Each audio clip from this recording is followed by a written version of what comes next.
Bonsoir tout le monde. J'aimerais premièrement, avant de lire dans les Saintes Écritures, prendre un moment pour prier avant d'aller plus loin.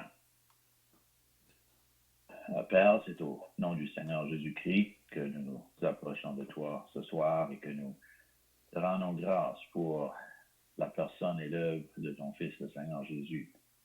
Nous te remercions de l'avoir envoyé ici-bas afin de donner sa vie en rançon pour les coupables. On te remercie aussi que lui était venu volontairement, sans être forcé, sans être contraint, mais en parfaite harmonie avec toi et ta volonté.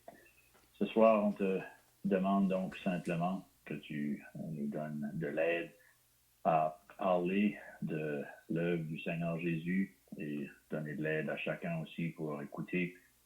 Puis on te prie, Père, que tu puisses utiliser ce temps pour parler à des âmes et que quelqu'un pourrait être sauvé. Donc, c'est au nom du Seigneur Jésus que nous te prions et que nous te rendons grâce. Amen. J'ai 3 brefs passages que je vais lire ce soir. J'aimerais de lire premièrement dans Romains, au chapitre 3, puis au verset 23. Romains 3 et 23. Un passage que plusieurs connaissent très bien. Et le passage dit ceci: car tous ont péché et sont privés de la gloire de Dieu. Une autre manière de traduire ça, c'est que tous ont péché et n'atteignent pas à la gloire de Dieu. Le prochain passage, s'il vous plaît, va être dans le premier épître à Timothée, au chapitre 2 et au verset 3. 1 Timothée 2 et le verset 3, où nous lisons: cela est bon et agréable devant Dieu notre Sauveur, qui veut que tous les hommes soient sauvés et parviennent à la connaissance de la vérité. Car il y a un seul Dieu et aussi un seul médiateur entre Dieu et les hommes, Jésus-Christ homme, qui s'est donné lui-même en rançon pour tous. Et pour terminer, on va reculer dans l'évangile de Jean au chapitre 19 et au verset 30. Jean 19, c'est le verset 30. Ici, le contexte, c'est le Seigneur Jésus et ses derniers moments à la croix et ce qu'il a dit comme il achevait l'œuvre du salut, l'œuvre de l'expiation. Jean 19, 30, ça dit: quand Jésus eut pris le vinaigre, il dit: tout est accompli. Et baissant la tête, il rendit l'esprit. Maintenant, avec ces 3 passages-là ce soir, il y a 3 simples points qu'on veut emmener devant vous en relation avec l'Évangile et notre besoin d'être sauvés. Et les 3 simples points sont ceux-ci. Dans Romains 3, on a lu à propos du fait que tous ont péché. Dans 1 Timothée 2, on a lu à propos du fait que Dieu veut que tous soient sauvés. Et dans Jean 19, verset 30, on a lu que le Seigneur Jésus a dit: tout est accompli. Donc, tous ont péché, ça c'est un fait. Dieu veut que tous soient sauvés, ça c'est un fait. Et troisièmement, le Seigneur Jésus a dit: tout est accompli. Donc ce soir, ces 3 simples pensées-là, j'espère, vont rester avec chacun de nous. Puis la seule manière que ceux qui ont péché peuvent être sauvés, c'est par ce que le Seigneur Jésus a dit: tout est accompli. C'est aussi que ça, c'est pas clair pour quelqu'un. En ce moment même, on va essayer de clarifier ça. Espérons que ça va être clair pour le temps qu'on finisse. Tous ont péché et sont privés de la gloire de Dieu. Donc, c'est clair, c'est à la surface, c'est sans contredit que la sainte parole de Dieu dit que tous ont péché et sont privés de la gloire de Dieu. Tous ont péché et n'atteignent pas à la gloire de Dieu. Ce passage ne traite pas, ou ne touche pas, ou ne s'intéresse pas au débat que les gens ont souvent entre eux-mêmes et même avec eux-mêmes en ce qui concerne qui ce qui a péché le plus. Les gens sont souvent préoccupés avec qui a péché plus qu'un autre. Est-ce qu'un autre est plus pécheur que moi? Est-ce que moi je suis moins pécheur qu'un autre? Mais ce passage ici n'a rien à voir avec différents degrés de péché. Parce que lorsque ça vient à différents degrés de péché ou différentes sortes de péché, puis c'est vrai qu'il y a différentes sortes de péché, puis c'est vrai qu'il y a différents degrés de péché, mais lorsque ça vient à la condition de l'homme devant Dieu, sa position devant Dieu, la comparaison avec le standard de Dieu, le verdict de la Bible, le verdict de la parole de Dieu, c'est qu'il n'y a aucune distinction, il n'y a aucune différence, car tous ont péché et sont privés de la gloire de Dieu. Il y a des personnes qui pensent qu'ils peuvent régler le problème de leur péché par leurs propres efforts. Comme on a dit, il y a des personnes qui pensent que s'ils peuvent réussir à se convaincre ou convaincre quelqu'un d'autre qui ne sont pas tout à fait si pécheurs que l'autre, ils pensent que peut-être qu'ils vont réussir à convaincre Dieu qui ne sont pas si pécheurs que ça. Mais le problème, c'est ceci. C'est qu'en général, nous, on pense que Dieu n'est pas aussi saint qu'il est en réalité. Puis on pense que nous ne sommes pas autant pécheurs qu'on l'est en réalité. Donc, qu'est-ce qu'on essaye de faire lorsque ça vient à notre statut devant Dieu, notre condition de pécheur devant Dieu? Qu'est-ce qu'on essaye de faire? Naturellement, on essaye de descendre Dieu, puis on essaye de s'élever nous autres-mêmes. Mais le problème, c'est ceci, c'est que Dieu est infiniment saint. Et la Bible nous dit que Dieu ne peut pas tolérer le péché. On lit dans Ésaïe chapitre 6 à propos de Ésaïe lui-même qu'il a vu le Seigneur assis sur un trône très élevé. Puis lorsqu'il a vu Dieu, le Seigneur, dans toute sa sainteté, il l'a vu sur son trône, dans le temple céleste. Puis il a vu autour du Seigneur les anges qui faisaient le tour de lui et qui criaient l'un à l'autre, Saint, Saint, Saint est l'Éternel des armées. La grandeur puis la majesté de cette vision-là que Ésaïe a vue, ça l'a convaincu de ceci. Ça l'a convaincu que lui, il était perdu. Ça l'a convaincu que lui, il était un pécheur. Puis il a réalisé ceci, que devant un Dieu si saint, si grand, si pur, si hautement élevé, Ésaïe a compris ceci, que juste même à cause du fait que ses lèvres étaient impures, c'était assez pour le condamner devant un Dieu très saint. Parce que Ésaïe dit ceci, il ne dit pas malheur à moi, je suis perdu parce que je suis un meurtrier. Il n'a pas dit malheur à moi, je suis perdu parce que j'ai volé ou j'ai commis l'adultère ou j'ai commis de la violence contre une autre personne. Non, il dit malheur à moi, je suis perdu car je suis un homme dont les lèvres sont impures. Donc, la raison qu'il dit ça, c'est parce qu'à ce moment-là, il y a eu une réalisation propre de comment saint, puis pur, puis exigeant Dieu est en réalité.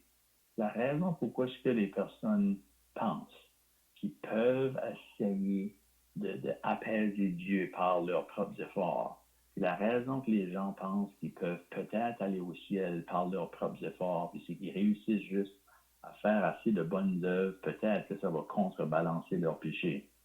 La raison que les gens pensent de même, c'est parce qu'ils ne comprennent pas, ils ne réalisent pas comment saint, puis pur, puis parfait est Dieu, puis comment hautement élevé, puis infiniment parfait sont ses exigences, puis ses ordonnances, puis son standard.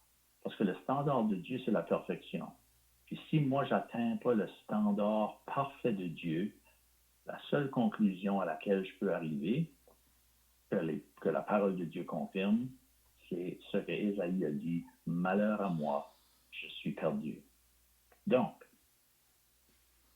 dans Romains 3, il dit « Tous ont péché et sont privés de la gloire de Dieu. » Donc, il n'y a pas question de favoritisme, il n'y a pas question d'exception, il n'y a pas question de degré. Devant Dieu, on a tous péché, puis on est tous condamnés.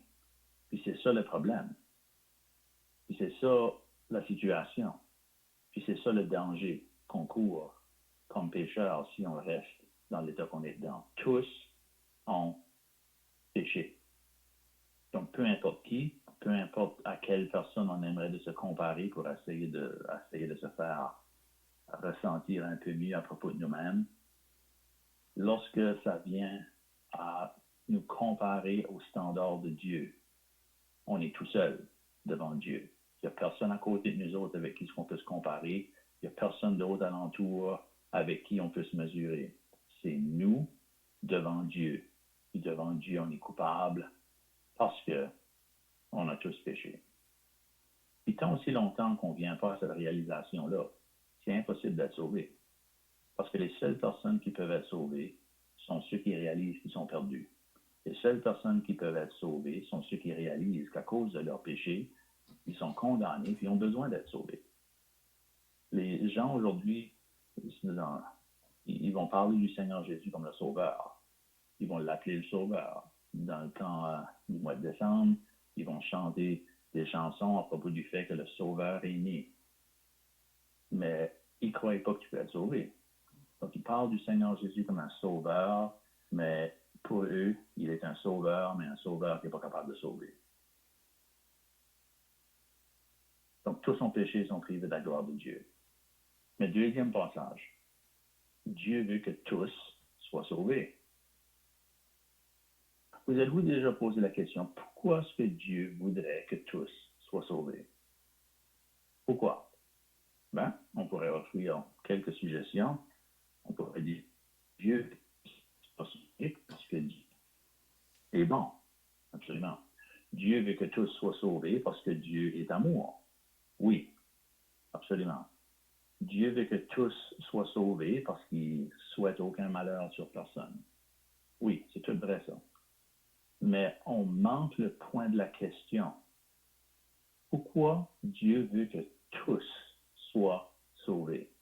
La raison est simple. C'est parce que tout le monde a besoin d'être sauvé. S'il y en aurait parmi nous qui n'auraient pas besoin d'être sauvés, qu'on pourrait réussir à aller au ciel par nous autres-mêmes, la Bible ne dirait pas que Dieu veut que tous soient sauvés. La raison que Dieu veut que tous soient sauvés, c'est parce que tous sont perdus, comme on a expliqué au début. Dieu veut que tous soient sauvés et parviennent à la connaissance de la vérité. Maintenant, si on s'arrête là-dessus, c'est merveilleux de penser que Dieu veut qu'on soit sauvés. Parce que vraiment, on a tous tellement péché contre Dieu, on a tous tellement offensé Dieu, qu'en réalité, il n'y a personne de nous qui mérite l'attention de Dieu. Il n'y a personne d'entre nous qui mérite l'amour de Dieu. Il n'y a personne de nous qui mérite que Dieu voudrait nous sauver. On n'a rien fait d'autre que déplaire à Dieu. On n'a rien fait d'autre que l'offenser. On n'a rien fait d'autre que pécher contre lui. Et malgré ça, Dieu veut nous sauver. Il y a des personnes qui parlent de l'amour de Dieu, puis ils en parlent en général. Que Dieu est bon, puis Dieu manifeste de l'amour envers nous autres dans notre vie, puis dans les affaires de tous les jours. Puis on ne dit pas que c'est pas vrai. Mais quand la Bible parle de l'amour de Dieu, c'est pas ça que ça veut dire. L'amour de Dieu se manifeste en ceci. C'est que, comme Jean chapitre 3, verset 16 dit, car Dieu a tant aimé le monde qu'il a donné son Fils unique, afin que quiconque croit en lui ne périsse point, mais qu'il ait la vie éternelle. L'amour de Dieu, c'est quelque chose qui s'est manifesté dans le passé, à un endroit, à un moment, puis de manière très spécifique. Dieu a manifesté son amour en donnant son Fils, puis le Seigneur Jésus est mort à la croix comme un sacrifice, puis une offrande à Dieu, afin de pouvoir sauver des pécheurs perdus comme nous. Le fait que Dieu veut que tous les hommes soient sauvés, preuve de l'amour envers nous. On mérite aucunement que Dieu veuille nous sauver. On mérite aucunement que Dieu fasse quoi que ce soit pour nous sauver. On mérite aucunement que Dieu ait pourvu un moyen par lequel on peut être sauvé. Et lorsque le Seigneur Jésus est mort sur la croix, c'était ça la preuve de l'amour de Dieu envers l'humanité, la preuve que Dieu veut que tous les hommes soient sauvés et parviennent à la connaissance de la vérité. Donc, les seules personnes qui peuvent être sauvées sont les personnes qui sont perdues. Les seules personnes que Dieu veut sauver, c'est les personnes qui ont besoin d'être sauvées. Donc, ce soir, je ne sais pas qui est sur la ligne, qui écoute, mais s'il y a quelqu'un qui écoute ce soir, puis vous n'êtes pas sauvé, vous n'avez pas ce moment-là dans votre vie où vous avez reçu le pardon de vos péchés une fois pour toutes, en mettant votre confiance dans le Seigneur Jésus et ses souffrances à la croix comme le seul moyen pour vous d'être sauvé. Si vous n'avez pas ce moment-là précis dans votre vie où ça a pris place, ça veut dire ce soir que vous êtes encore dans vos péchés, que vous n'êtes pas sauvé, que vous êtes en danger de perdre votre âme éternellement. Troisièmement et dernièrement, finalement, Jean 19, verset 30. Le Seigneur Jésus, lorsqu'il était sur la croix, dit ceci. Après avoir souffert la colère de Dieu contre les péchés des pécheurs coupables comme nous, après avoir souffert entre les mains des hommes, après avoir porté le jugement qui est tombé sur lui, qui venait de la main d'un Dieu 3 fois saint, qui est en colère contre nos péchés, après que le Seigneur Jésus a tout souffert, ces souffrances-là à la croix, le Seigneur a dit ceci, tout est accompli, tout est payé, tout est fini. En d'autres mots, tout ce qui avait besoin d'être fait pour que des pécheurs comme nous puissions être sauvés, tout le travail qui avait besoin d'être fait, l'œuvre qui avait besoin d'être faite, les souffrances qui avaient besoin d'être souffertes, le prix qui avait besoin d'être payé, lorsque le Seigneur Jésus a souffert et qui est mort sur la croix, tout ce qui était nécessaire pour que des pécheurs comme nous puissent être sauvés a été fait, a été complété, puis comme le Seigneur Jésus a dit, tout est accompli. Maintenant, est-ce que ça veut dire qu'on est tous automatiquement sauvés? Non. Il y a des personnes qui disent que, parce que le Seigneur Jésus a souffert à la croix pour nous sauver, ça veut dire qu'on va tout être sauvés, puis peu importe qu'est-ce qu'on fait, peu importe qu'est-ce qu'on croit, peu importe qu'est-ce qu'on pense, peu importe la manière qu'on vit. C'est pas ça que la Bible dit. C'est pas ça que les souffrances puis la mort du Seigneur a accompli. Parce que le Seigneur Jésus a payé le prix à cause de nos péchés, puis il a payé le prix en plein, puis il offre la vie éternelle à tous ceux qui veulent la recevoir. Si moi je vais à un magasin quelconque, puis je vous achète un cadeau, puis je l'achète, je le paye en plein, je paye la taxe, je paye le plein prix, puis je reviens, puis je mets le cadeau sur la table, puis je vous l'offre. La seule manière que vous allez avoir ce cadeau-là, c'est si vous le recevez. Parce qu'il y a deux choses que vous pouvez faire avec ce cadeau-là. Vous pouvez soit le recevoir puis le prendre, ou vous pouvez le refuser, puis le laisser là, puis vous en aller.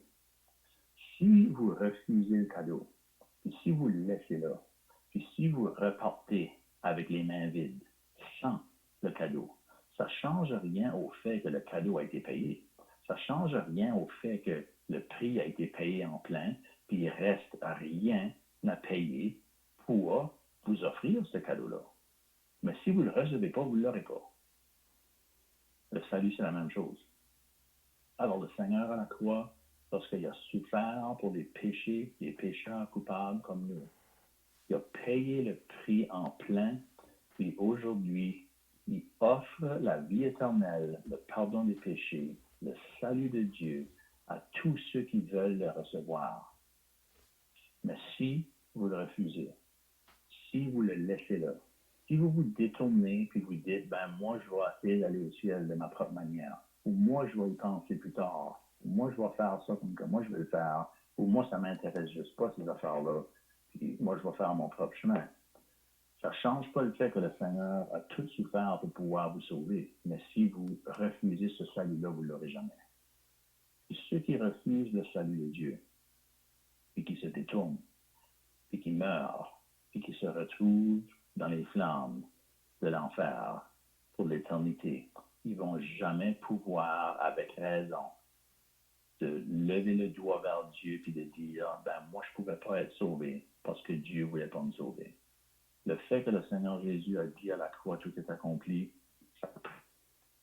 ce qui avait besoin d'être fait a été fait, tout ce qui avait besoin d'être payé a été payé, puis tout ce qui avait besoin d'être accompli a été accompli par le Seigneur Jésus à la croix. La seule raison pourquoi est-ce qu'il va y avoir des personnes qui vont passer l'éternité sous le jugement de Dieu, dans les flammes, c'est parce qu'ils ont refusé d'accepter le cadeau, le présent de la vie éternelle que le Seigneur Jésus a procuré à la croix. Puis en refusant ce salut-là, qu'est-ce qui arrive? Si une personne refuse le salut de Dieu, ou se détourne de l'Évangile, ou tout simplement néglige ce si grand salut, parce que la Bible dit, Hébreux chapitre 2, verset 3, comment échapperons-nous en négligeant un si grand salut? Si on refuse le seul moyen d'avoir le pardon de nos péchés, on va mourir dans nos péchés, comme le Seigneur Jésus a dit dans Jean chapitre 8. Donc ce soir, je termine avec ça. Et je veux simplement vous laisser de nouveau avec ces trois pensées-là. Sur son péché, Dieu veut que tous soient sauvés. Le Seigneur Jésus à la croix, après avoir tout fait pour nous sauver, et toute souffrance, il a dit, tout accompli. Donc, on peut terminer là. Que Dieu laisse sa parole. On va prier en terminant. Merci.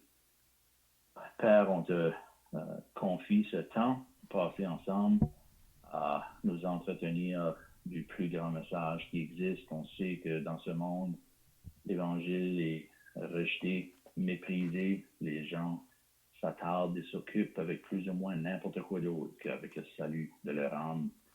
Mais ça ne change rien au fait que ce que nous avons considéré ce soir, c'est la chose la plus importante qui existe. Donc on te prie encore pour ceux qui écoutent ce soir, que tu pourrais les atteindre avec ton grand salut, avec la vie éternelle. Nous te prions et nous te rendons grâce au nom du Seigneur Jésus. Amen. Amen.